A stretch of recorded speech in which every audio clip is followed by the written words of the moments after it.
ఇందులో సరే ప్రతి వ్యవస్థలో పురుషాధిక్యత ఉన్నది. ఒక్క ముస్లిం సమాజంలో ప్రతి వ్యవస్థలో పురుషాధిక్యత మనం ఒప్పుకోవాలి.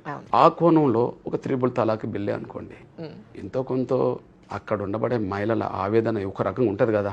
ఒక త్రిబుల్ తలాక్ అనే పేరుతో మమ్మల్ని వెంటనే వదిలేసుకోవచ్చు అనే ఒక బాధ ఉంటుంది కదమ్మా. మరి కొన్ని కోట్లాది మంది ఆ ముస్లిం మైనార్టీ మహిళల ఆ బాధకు ఆవేదనకు పరిష్కార మార్గం మోడీ గారు చూపెట్టారు కదమ్మా. రెండోది, మన ఇష్టమున్నా లేకపోయినా భారతదేశం ఒకటందామా రెండందామా? ఒకటి అందామా. కానీ ఆర్టికల్ 370 ఉన్నంత వరకు ఒకటి అని చెప్పడానికి అవకాశం లేదు కదమ్మా. పార్లమెంట్లో తీసుకున్న ప్రతి చట్టం జమ్మూ కాశ్మీర్కు వర్తించదమ్మా. జమ్మూ కాశ్మీర్ అమలు ఆమోదించుకొని తీసుకుంటే తప్ప దానికి వర్తించదమ్మా. కానీ కారణాలు ఏమైనా 370 ఆర్టికల్ రద్దయిందమ్మా. ఇప్పుడు భారత రాజ్యాంగం ప్రకారం జమ్మూ కాశ్మీర్లో కూడా అందరికి అవకాశాలు వస్తున్నాయి కదమ్మా. ఇప్పుడు ఎస్సీ ఎస్టీలకు రిజర్వేషన్లు దేశవ్యాప్తంగా ఉన్నాయి, కానీ జమ్మూ కాశ్మీర్లో ఉండేది కాదు కదమ్మా. ఎందుకంటే ఆర్టికల్ 370 ఉన్నది. మన ధర్మాన్ని అనుసరించే ముందుకెళ్లాలనుకుంటే ఓకే, ఆ ధర్మాన్ని అనుసరించడంలో భాగంగా రామ మందిర నినాదం ఇప్పుడు కాదు కదమ్మా. 500 సంవత్సరాల స్వప్నం అని అందరు అంటున్నారు కదమ్మా. మధ్యలో ఎన్నో ఘర్షణలు, ఎన్నో యుద్ధాలు, ఎంతోమంది మరణాలు, ఎంతోమంది జైలుకి జరిగింది కదమ్మా. కానీ పీస్ఫుల్గా సమస్య పరిష్కరించింది ఎవరమ్మా? గౌరవ నరేంద్ర మోడీ గారు ప్రధానమంత్రి కాకముందు ఘర్షణలు జరిగినాయి. కట్టాలన్నా వద్దనే కాడ ఘర్షణలు, ప్రతిదాడులు అటు ఇటు జరిగినాయి, మనం చూసాం. కానీ ఏ రకంగా చూసినా కూడా దాన్ని సామరస్యంగానే పరిష్కరించడం కోసం జరిగిన ప్రయత్నంలో సుప్రీంకోర్టు తీర్పు వచ్చేంత వరకు వేచి ఉన్నారు కదమ్మా. సుప్రీంకోర్టు గ్రీన్ సిగ్నల్ ఇచ్చిన తర్వాత దాన్ని నిర్మాణం చేశారు కదమ్మా. ఆ నిర్మాణాన్ని మొన్న ప్రారంభించింది కదమ్మా. ఏదైతేందమ్మా, ఇప్పుడు మనం అనుకుందాం, మన ఇష్టంనా లేకపోయినా కొందరికి నచ్చవచ్చు, నచ్చకపోవచ్చు. అల్లా ఉన్నాడు, ప్రవక్త ఉన్నాడు. ప్రపంచవ్యాప్తంగా ఉండబడే ప్రవక్తను విశ్వసించే వాళ్ళు ఎక్కడికి పోతున్నారమ్మా? సౌదీకి వెళ్తున్నారు కదమ్మా. క్రీస్తుని నమ్ముకున్న వాళ్ళు, క్రీస్తు విశ్వాసులు పోవాలనుకున్న రోజు ఎక్కడికి పోతారమ్మా? జెరూసలేం పోతున్నారు. రాముడిని దేవుడు అనుకునే వాళ్ళు, లేదా గొప్ప రాజు అనుకునే వాళ్ళు, కొద్దిగా ఆయన మీద విశ్వాసం ఉన్న వాళ్ళు ఆయన పుట్టిన స్థలానికి వెళ్ళాలి కదమ్మా. తప్పేందమ్మా? నాకు అర్థమవుతలేదు. ఆయన పుట్టిన స్థలంలో రామ మందిరం ఉండాలనేది కొన్ని వందల సంవత్సరాల కాలే కదమ్మా. భవిష్యత్ మరి నరేంద్ర మోడీ గారు దాన్ని చూపించండి కదమ్మా. మేము ఆ కోణంలో నమ్మాము. కాంగ్రెస్ మీద మాకు విశ్వాసం లేదు, ఎందుకంటే చూసాం కదా, అయిపోయింది అది.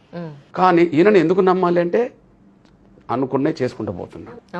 దళితుల కోణంలోనే కాదు, చాలా కోణాల్లో నమ్మక ద్రోహం చేశాడు కదా నరేంద్ర మోడీ గారు. ప్రధానమంత్రి కాకముందు అయిన తర్వాత ఇప్పుడు 2 విడతలుగా ప్రధానమంత్రి అయిన తనను మూడోసారి ఇంకా మెజార్టీతో గెలిపించాలనే ఆలోచన జనంలో పెరుగుతున్నదంటే ఆయన అనుకున్న పని చేస్తాడనే విశ్వాసం కదా, నమ్మకం, గౌరవం పెరగడం వల్లనే కదమ్మా ప్రజల్లో పెరుగుతున్నాయి కదా.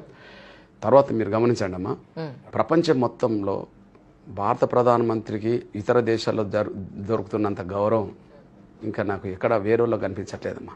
వేరేలో కనిపించట్లేదు. అంతే అంటే ఆయనకు గౌరవం దక్కుతున్నదంటే మనందరికి దక్కుతున్నట్టే కదా. ఆయన మీద ప్రజల విశ్వాసం రోజు రోజు పెరుగుతున్నదంటే ఆ నిజాయితీ చిత్తశుద్ధి ఆయనలో ఉన్నట్టే కదా. అగో అంత గొప్ప మనిషి మేము ఊహిస్తామమ్మా. కులం పేరు చెప్పుకోవాలంటే సిగ్గుపడుతూ బాధపడుతూ బతికిన రోజులు మాకున్నాయి. మేము ఎన్ని అవమానాలు పడ్డామో, ఎన్ని బాధలు పడ్డామో, ఎంత హీనంగా చూడబడ్డామో చెప్పాం కదమ్మా ఉపన్యాసం. పశువులనన్నా ముట్టుకోవడానికి ప్రయత్నం చేసే సమాజం, చేతులేసి తోలుకెళ్ళే సమాజం, మేము ఎదురవుతున్నంటే దూరం పోయి మమ్మల్ని దూరం పెట్టిన సమాజంలో బతికినాం కదమ్మా. కాబట్టి ఒక వివక్షత గురైన కులం నుండి వచ్చిన వాళ్ళం, బాధలు పడ్డోళ్ళం, మాకు న్యాయం జరగాలని 30 ఏళ్ళ పోరాటం చేస్తున్నాం. ఈ పోరాటంలో ఒక పెద్ద దిక్కుగా మాకు వచ్చాడు అనుకున్నప్పుడు ఈ 30 ఏళ్ళుగా పడ్డ కష్టాలు, బాధలు, ఇబ్బందులు, ఎంఆర్పీస్ మీద జరిగిన కుట్రలు, కుతంత్రాలు, నిర్బంధాలు, జైళ్ళు, చనిపోయిన బిడ్డల మరణాలు, మరణించేటప్పుడు మాట్లాడిన వాళ్ళ సందర్భాలు గుర్తుకొస్తే బాధ, అంటే ఆవేదనతో కూడిన ఆలోచనతో కళ్ళ నీళ్ళు వచ్చినాయి. అంటే కుల వ్యవస్థ వల్ల మేము నష్టపోయినాం. కుల వ్యవస్థ లేకపోతే మీ కులం ఫలాందాన్ని నువ్వెట్లా చెప్పుకుంటావు, నా కులం ఫలాందని ఎట్లా చెప్పుకుంటా. కొన్ని కులాలకు చదువు నిరాకరించబడ్డ వాస్తవమే కదా. అప్పుడు అంటే 10 ఏళ్ళలో 20 ఏళ్ళలో కాదు, కొన్ని దశాబ్దాలు కాదు, కొన్ని శతాబ్దాలుగా పేదరికంలో నెట్టేసిన ఈ వర్గాలు, చదువుకు దూరమైన వర్గాలు, ఉపాధికి దూరమైన వర్గాలకు అందరూ సమానమైన పరిస్థితికి వస్తుందా? రాదు. కాబట్టి అప్పటికీ అభివృద్ధి చెందిన వర్గాలకు, అసలే అభివృద్ధికి దూరమైన వర్గాలకు మధ్యలో సమానత్వం రావాలంటే నిన్నటి వరకు కుల వ్యవస్థలో కొన్ని కారణాల వల్ల దూరం పెట్టిన వర్గాలకు ఒక ప్రత్యేకమైన అవకాశాలు ఇవ్వడం ద్వారా సమానమైన అవకాశాలు పొందడానికి దారితీస్తుందని చెప్పి రిజర్వేషన్లు వచ్చినాయి. అసమానతలు, పేదరికం పోయిన తర్వాత రిజర్వేషన్లు ఎందుకమ్మా ఎవరికైనా సరే? ఎగ్జాంపుల్ చెప్తున్నాను. మా దగ్గర అసమానతలు పక్కకు పెట్టేసేయండి, మహిళలకు రిజర్వేషన్ ఎందుకమ్మా ఇప్పుడు? అంటే పురుషులతో సమానం కాలేదని కదా నువ్వు మహిళల రిజర్వేషన్లు ఆమోదిస్తున్నావా వద్దంటావా? అంటే పురుషులతో సమానమైన ప్రాతినిధ్యం మహిళలకు దక్కాలని. అంటే నిన్నటి వరకు పురుషాధిక్యత వ్యవస్థలో మహిళలను అన్ని రంగాల్లో వెనుక నెట్టేసినట్టే కదమ్మా. మరి నెట్టేసిన వర్గాలకు సమానమైన అవకాశాలు రావాలంటే రిజర్వేషన్ ఉంటే తప్ప వీళ్ళకు సమానంగా తీసుకురావాలని చరిత్ర చెప్పింది కదమ్మా. ఇప్పుడు స్థానిక సంస్థల్లో రిజర్వేషన్లు ఉన్నాయమ్మా, అక్కడ కనిపిస్తుండ్రు మహిళలు. చట్టసభలో రిజర్వేషన్ లేవా అమ్మా, ఆ ప్రాతినిధ్యం కనిపించట్లేదు. కాబట్టి ఎక్కడైతే రిజర్వేషన్లు ఉన్నాయో ప్రాతినిధ్యం వచ్చేసింది, ఎక్కడైతే రిజర్వేషన్లు లేవో ప్రాతినిధ్యం రాలేదు. ప్రాతినిధ్యం రాని కాడికి మిమ్మల్ని తీసుకెళ్ళడానికి కోసమే కదమ్మా పార్లమెంట్లో మహిళా బిల్లు వచ్చింది, దాన్ని వదులుకోలేము కదా. నంబర్ 1 మీరు గమనించండి, గౌరవ ప్రధానమంత్రి గారు నరేంద్ర మోడీ గారు ఓబీసీ అమ్మ. ఈ దేశ ప్రధానమంత్రులైన వాళ్ళు అందరూ ఓసీలమ్మ. నెహ్రూ నుంచి మొదలుకుంటే మన్మోహన్ సింగ్ గారు వరకు ఎవరైనా సరే ఓసీలమ్మ. మరి చాలామంది ఎస్సీ ఎస్టీలకే రిజర్వేషన్లు ఎందుకు, మాకు కూడా పేదరికం ఉన్నది, మాకు కూడా రిజర్వేషన్లు కావాలని కోరిన వాళ్ళు చాలామంది ఉన్నారు కదమ్మా. మరి అగ్రకులాల్లో పేదరికం ఉండడానికి కారణం ఏందమ్మా? దేశాన్ని పరిపాలించిన వాళ్ళందరూ అగ్రకులాలే, పోనీ ఉమ్మడి రాష్ట్రాన్ని పరిపాలించిన వాళ్ళందరూ అగ్రకులాలే, ఇప్పుడు ఈ రాష్ట్రాన్ని 2 రాష్ట్రాలు పరిపాలించే వాళ్ళు కూడా అగ్రకులాలే. మరి పరిపాలన వాళ్ళ చేతులు ఉన్నప్పుడు వాళ్ళ పేదరికం ఎందుకు మిగిలిపోయిందమ్మా? మా పేదరికం అంటే ఉన్నది, ఎందుకంటే మా తరపున మాట్లాడేటోళ్ళు పనిచేసేటోళ్ళు అక్కడ లేరు కాబట్టి అనుకుందాం.